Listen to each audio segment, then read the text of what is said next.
Hey guys, welcome back to the channel, SDA Farms. So today on the channel, what we got going on is I need to go over to the feed mill, get a couple bags of feed. I need to do a little bit of work down in our barn, working on the trough. And I also need to move our gates around down in our hay lot. So y'all hang with me and we'll see what we can get done.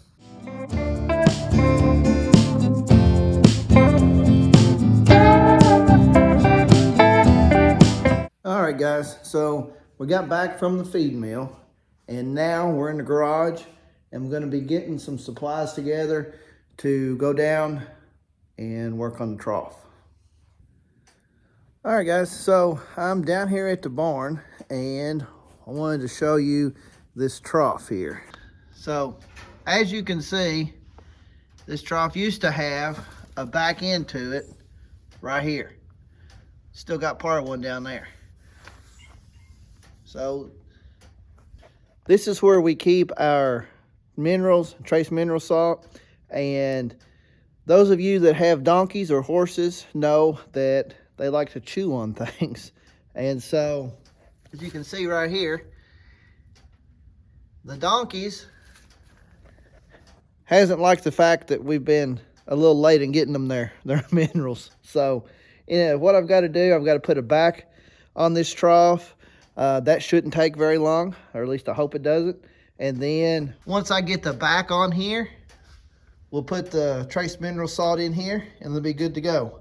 So let's see if we can get it done so our donkeys aren't mad at us anymore.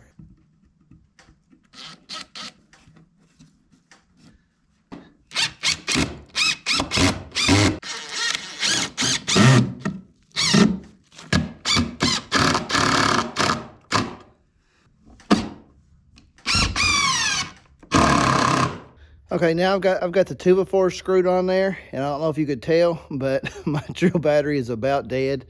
And of course, every time you go to use it, it's wanting to die. But as you can see, I've got the edge here.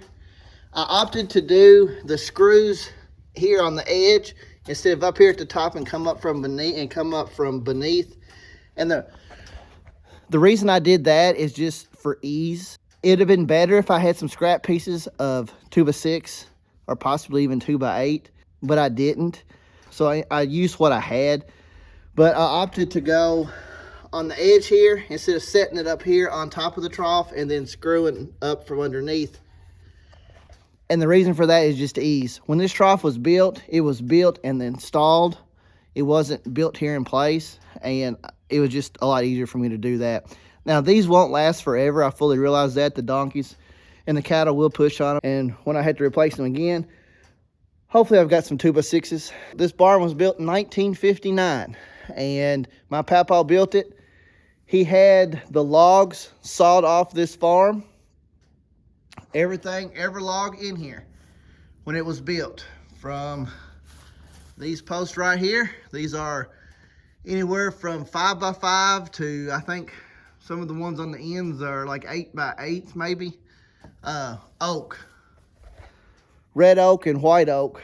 And now over the years we have had to have some repairs done to this barn, but the main frame, like these posts here, the tops of the posts, I don't know how well to show right there, those are the original ones. Now at the bottom there, they rotted and we did have to replace those some years ago, but everything else, all these boards, all these posts, I don't know what's going to show up all the way up there in the ceiling. All that, those rafters, that's all oak. And another fun fact, these posts here, they're tier posts from whenever they used to grow tobacco. So we used to grow tobacco here on this farm, and this barn would be full of tobacco. From right here would be the very bottom tiers, and then you got one above it, then even one above that. So this whole driveway here, and let me tell you something, it was a lot of hard work. I hated it as a kid, but I so miss it now. And what I miss is the family and community time. There wasn't nothing like it, just getting together, helping each other out. And it's unfortunate, but people don't do that anymore. So if you used to work in a tobacco patch with family and friends and all that, be sure you comment below so we can share some good memories and kind of reminisce about that.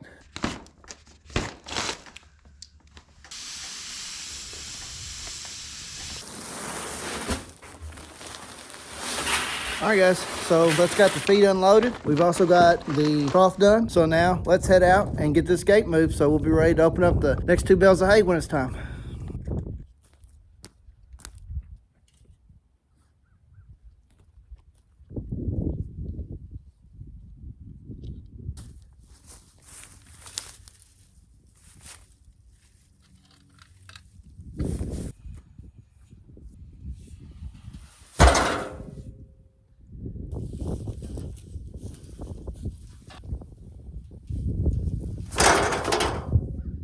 All right, guys, so we got the hay rings moved, we got the fence moved, or we got the fence moved and we got the hay rings moved, and we are good to go.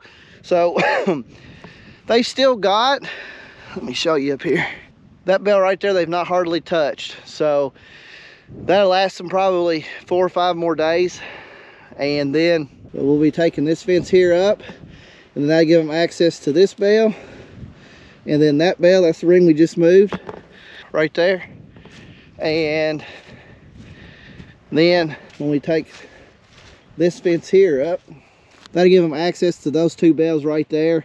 And then they still have that bale, sorry about the lighting, but they still have that bale right there that they can eat on. So, and then as you've seen on the video, we got that ring right there moved to there. So what we'll do, this bale right here does not have a hay ring yet. So what I will do is when they eat that one down, I'll move that ring to this bale here. And then that'll be 2 bales there. So probably 4 or 5 days from now, we'll be opening these 2 bales. And then we'll move the ring and have this one right here ready to go. So I don't know how y'all can see it, but we got the cattle over there picking on the hillside. So today it's actually sunny, and we're supposed to have high around in the mid 40s, getting a little bit of spring fever. Kind of. We did get our Stromberg chicken or chick book that has all the different chicks that they have. We've ordered from them in the past, haven't for a while, but they still send us a book. So once we see that, we'll start getting our seed catalogs probably here shortly, and then we'll really be getting spring fever. So, well, guys, listen, I really appreciate y'all following along with me today as we got everything done. So if you haven't already, be sure you hit that like button and subscribe, and we'll catch you on the next one. See you guys.